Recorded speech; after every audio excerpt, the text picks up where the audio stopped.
Last concept যে আরওইটা নিয়ে আমরা ডিসকাস করলাম, একটা কোম্পানির কস্ট অফ ক্যাপিটাল থাকে। কস্ট অফ ক্যাপিটাল হচ্ছে cost of equity plus cost of debt. কোম্পানির কাছে ক্যাপিটাল কি? ক্যাপিটাল মানে হচ্ছে নয় শেয়ার হোল্ডারদের ফান্ড, নয় ডেটের ফান্ড। আমি দুভাবে ব্যবসা করতে পারি, নয় ব্যাংকের থেকে পয়সা নিয়ে ব্যবসা করতে পারি, নয় আমার শেয়ার হোল্ডারদের থেকে পয়সা নিয়ে ব্যবসা করতে পারি। সো আমাকে সবসময় দেখতে হবে যে দুটোই যে আমি নিলাম, এটার যে টোটাল কস্ট, সেই কস্টটা আমার আরওই থেকে কম হতে হবে, অর্থাৎ আমার আরওই বেশি হতে হবে। So as a share holder আমি এটা দেখবো যে কোম্পানির যে কস্ট অফ ক্যাপিটাল রয়েছে তার থেকে সে রিটার্ন বেশি জেনারেট করতে পারছে কিনা। যদি সে সেটা করতে পারে আমি সেই কোম্পানিটাকে কিনবো, যদি সে সেটা না করতে পারে তাহলে সেই কোম্পানিটাকে আমাকে বেঁচে দিতে হবে। সো ইন্ট্রিনসিক ভ্যালু হচ্ছে একটা অ্যাপ্রোচ। ইন্ট্রিনসিক ভ্যালু সাথে আমরা মার্কেট ভ্যালুর কম্প্যারিজন করি, যে ইন্ট্রিনসিক ভ্যালু যদি মার্কেট ভ্যালুর থেকে বেশি হয় তাহলে আমি সেই কোম্পানিটাকে কিনে নেবো, যদি ইন্ট্রিনসিক ভ্যালু মার্কেট ভ্যালুর থেকে কম হয় তাহলে আমি সেই কোম্পানিটাকে বেচে দেবো। আরেকটা অ্যাপ্রোচ হচ্ছে কোম্পানির ফান্ডামেন্টাল যে ফাইন্যান্সিয়ালসগুলো রয়েছে সেটা আমি দেখবো। যদি আরওইটা বেশি হয় কোম্পানিটার কস্ট অফ ক্যাপিটালের থেকে তাহলে আমি সেই কোম্পানিটাকে কিনে নেবো, যদি আরওইটা কম হয় কস্ট অফ ক্যাপিটাল থেকে তাহলে আমার কোম্পানিটা বেচতে হবে। তার কারণ কি, আমাকে কোম্পানি কত রিটার্ন জেনারেট করতে পারছে, ঠিক আছে? যদি সে কস্ট অফ ক্যাপিটাল তার কোম্পানি ধরে নিন 12% থাকে আর কোম্পানি আরওই জেনারেট করছে 6%, তাহলে সেই কোম্পানিটা কিভাবে তার শেয়ার হোল্ডারদের রিটার্ন দেবে? দিতেই পারবে না, কারণ তার কস্ট অফ ক্যাপিটালই তার বেশি, তার আরওই থেকে বেশি। তো সেই কোম্পানিটা কোনো রিটার্ন জেনারেট করতে পারে না।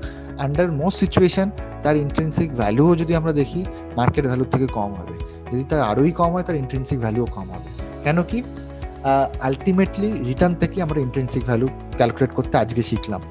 আমরা ইপিএস থেকে দেখতে পারি, রেসিডুয়াল ইনকাম থেকে দেখতে পারি, ক্যাশ ফ্লো থেকে দেখতে পারি, যাই দেখি না কেন আলটিমেটলি এগুলো সব রিটার্ন। কোম্পানি কত রিটার্ন জেনারেট করতে পারছে সেই রিটার্ন থেকেই কোম্পানির ইন্ট্রিনসিক ভ্যালু আসছে। So over a period of time সেই কোম্পানিটা যদি রিটার্ন কমে যায় তাহলে কিন্তু ডেফিনেটলি তার ইন্ট্রিনসিক ভ্যালুও কমে যাবে। সো এরকম কখনো হবে না যে আরওই কস্ট অফ ক্যাপিটালের থেকে বেশি কিন্তু ইন্ট্রিনসিক ভ্যালু তার মার্কেট ভ্যালুর থেকে বেশি, এরকম সিচুয়েশন আসবে না। কারণ তাহলে আপনি কোশ্চেন করবেন যে আমি তাহলে কোন অ্যাপ্রোচে কোম্পানিটাকে ভ্যালু করবো। জেনারেলি দুটোই ফেভারেবল হবে, খারাপ হলে দুটোই খারাপ হবে। So it's a good way কি যে কোনো একটা দিয়ে আপনি আপনার প্রথম লেভেল অফ ভ্যালুয়েশনটা করলেন এবং সেকেন্ড অ্যাপ্রোচটা দিয়ে আপনি আপনার যে অ্যানালিসিসটা হলো সেটাকে ভ্যালিডেট করে নিলেন, যে আমার যে অ্যানালিসিসটা আছে সেটা ঠিক আছে কিনা, সেটাকে আপনি ভ্যালিডেট করে নিতে পারেন। ঠিক আছে? সো আরওই ক্যালকুলেশনটা আমরা এখানে জেনে গেছি অলরেডি। বাকি রয়ে গেল কস্ট অফ ক্যাপিটাল কিভাবে ক্যালকুলেট করতে হয়। So cost of capital calculation এবার আমি আসছি। কস্ট অফ ক্যাপিটাল যদি আমি দেখি, কস্ট অফ ক্যাপিটাল দু ধরনের হয়, যেরকম আমি বললাম, একটা হচ্ছে ইকুইটি আর একটা হচ্ছে ডেট। ঠিক আছে? সো ডেট তো আমরা সবাই জানি, ডেটের উপর আমরা ইন্টারেস্ট পে করি আর সেই ইন্টারেস্টটাই হচ্ছে আমার কস্ট অফ ডেট, রাইট? ইকুইটির কস্ট কি কি হতে পারে? ইকুইটির কস্ট হচ্ছে একটা তো হচ্ছে ডিভিডেন্ড, কোম্পানি যে ডিভিডেন্ড দিচ্ছে সেটা হচ্ছে কোম্পানির কাছে কস্ট অফ ইকুইটি। কিন্তু সেটা ছাড়াও একটা যে ইকুইটি কোম্পানিকে রেজ করতে হয় বা একটা ইকুইটি কোম্পানিকে মেনটেন করতে হয়, তার জন্য কিন্তু কোম্পানিকে অনেক কিছু নোশনাল কস্ট হয়। নোশনাল কস্ট মানে যেগুলো অ্যাকচুয়ালি কোম্পানি ইনকার করে না, কিন্তু সেই কোম্পানিকে তার জন্য সবসময় রেডি থাকতে হয়। কি কি সেগুলো? যেরকম ধরুন কোম্পানি অনেক সময় আমাদের বোনাস শেয়ার ইস্যু করে। এই বোনাস শেয়ার কেন ইস্যু করে? কারণ বোনাস শেয়ারটা হচ্ছে এক ধরনের কোম্পানির রিওয়ার্ড মেকানিজম, যে আমার যে এক্সিস্টিং শেয়ার হোল্ডার আছে তাকে আমি কিছু রিওয়ার্ড দেবো। ঠিক আছে? তো আমি তখনই বোনাস শেয়ার দিই। সো এই যে বোনাস শেয়ারটা রয়েছে, বোনাস শেয়ারটাও কিন্তু এক ধরনের কোম্পানির কাছে কস্ট। কোম্পানি কিন্তু নিজের পকেট থেকে বোনাস শেয়ার হোল্ডারদের দিচ্ছে। সো এরকম কিছু কস্ট রয়েছে যেগুলো আমরা কস্ট অফ ইকুইটির মধ্যে ধরি, যেটা পিএনএল আসে না। ঠিক আছে? পিএনএল শুধুমাত্র হয়তো ডিভিডেন্ডটা আসে, যদিও সেটা পিএনএল এর নিচে আসে, বাট দেখতে গেলে শুধু পিএনএল ডিভিডেন্ড আসছে, বা লজিক্যালি যদি আমরা ভাবি শুধুমাত্র ডিভিডেন্ডটাই হচ্ছে কস্ট অফ ইকুইটি। বাট এরকম আরও কিছু কিছু রয়েছে, যেরকম বোনাস শেয়ার দিচ্ছে কোম্পানি আমাকে, কোম্পানি অনেক সময় ইন্টারিম ডিভিডেন্ড দিচ্ছে, আমাকে রাইটস ইস্যু দিচ্ছে, এই বা আমার জন্য একটা অ্যানুয়াল জেনারেল মিটিং করছে, প্রত্যেক বছর একটা অনেক খরচা করে অ্যানুয়াল জেনারেল মিটিং করছে, প্রত্যেক বছর আমাকে কোম্পানি একটা অ্যানুয়াল রিপোর্ট পাঠাচ্ছে। এই সব যে খরচাগুলো আছে সেগুলো সব কস্ট অফ ইকুইটির মধ্যে ধরা থাকে।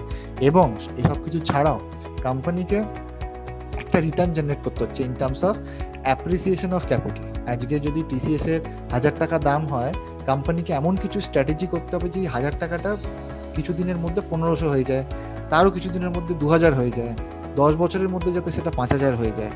ক্যাপিটাল অ্যাপ্রিসিয়েশনটাকে কোম্পানিকে এনশিওর করতে হবে। তার জন্য কোম্পানিকে নতুন নতুন বিজনেসে ইনভেস্ট করতে হবে, তার জন্য কোম্পানিকে ম্যানেজমেন্টে আরও ভালো ভালো লোক আনতে হবে, তার জন্য কোম্পানিকে তার ওয়ার্কফোর্সে আরও বেশি ট্যালেন্টেড লোক রাখতে হবে, তার জন্য কোম্পানিকে অটোমেশন ইনভেস্ট করতে হবে, নতুন নতুন টেকনোলজির পিছনে ইনভেস্ট করতে হবে। সো এইগুলো যে কস্ট, এগুলো কিন্তু সব কস্ট অফ ইকুইটির মধ্যে আছে, কারণ আলটিমেটলি এই সব কিছু করা equity share holder return generate করার জন্য, ডেটের জন্য নয়। ডেটকে শুধুমাত্র আমি ইন্টারেস্ট দিয়ে দেবো, ডেট হোল্ডার খুশি। ব্যাংকে তুমি ইন্টারেস্ট পে করে দাও, ব্যাংক একদম খুশি, ব্যাংক আর কিছু চাইবে না তোমার থেকে। কিন্তু যখনই তুমি কারোর থেকে ইকুইটি নেবে, সে কিন্তু তোমার কাছে চাইবে তোমার বিজনেস কত গ্রো করবে, ঠিক আছে, তোমার নতুন বিজনেস তুমি কি করবে, তোমার নতুন এমপ্লয়ি কি কি তুমি লাগাবে যাতে তোমার বিজনেসটা আরো আগে গ্রো করে। সো এগুলো হচ্ছে সব কস্ট অফ ইকুইটি। এই কস্ট অফ ইকুইটির মধ্যে অনেক কিছু রয়েছে, রিস্ক প্রিমিয়াম রয়েছে, বিটা রয়েছে, রিস্ক ফ্রি রেট রয়েছে। নেক্সট স্লাইডে আসছি। এটা কস্ট অফ ইকুইটিটা হচ্ছে ক্যাপিটাল অ্যাসেট প্রাইসিং মডেল, যেটাকে ক্যাপএম বলি আমরা, শর্ট ফর্মে ক্যাপএম বলি। সেটা দিয়ে একটা ক্যালকুলেশন হয়, এটা ক্যালকুলেশনের মেথড। এইটা নিয়ে আমরা ডিটেলসে নেক্সট ক্লাসে যখন মডেলটা করব সেটা আমরা বানাতে শিখবো এখানে।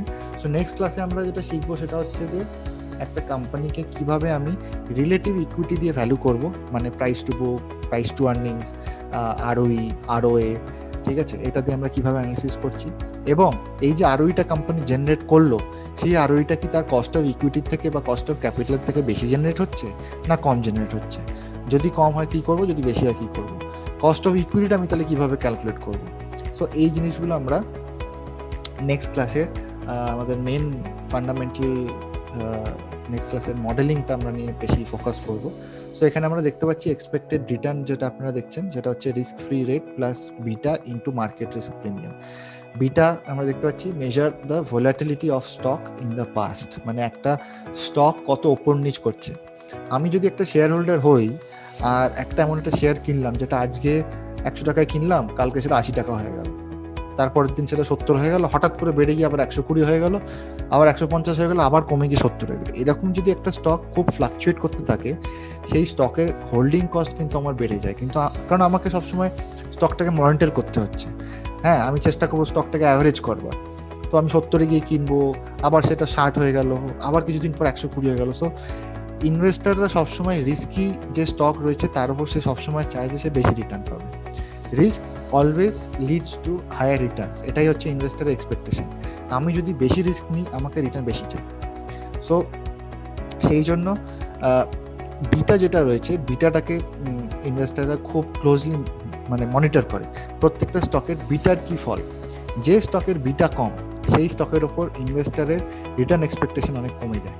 তার কারণ হচ্ছে সেই স্টকটা ফ্লাকচুয়েট করবে না, ইনভেস্টার জানে স্টকটা ওপরের দিকেই খালি যাবে, স্টকটা ভালো, ম্যানেজমেন্ট ভালো, কোম্পানি ভালো, বিজনেস ভালো, সো স্টকটা খালি ওপরের দিকেই যাবে। সো সেক্ষেত্রে কি হয়, ইনভেস্টারের রিটার্ন এক্সপেকটেশন কমে যায়।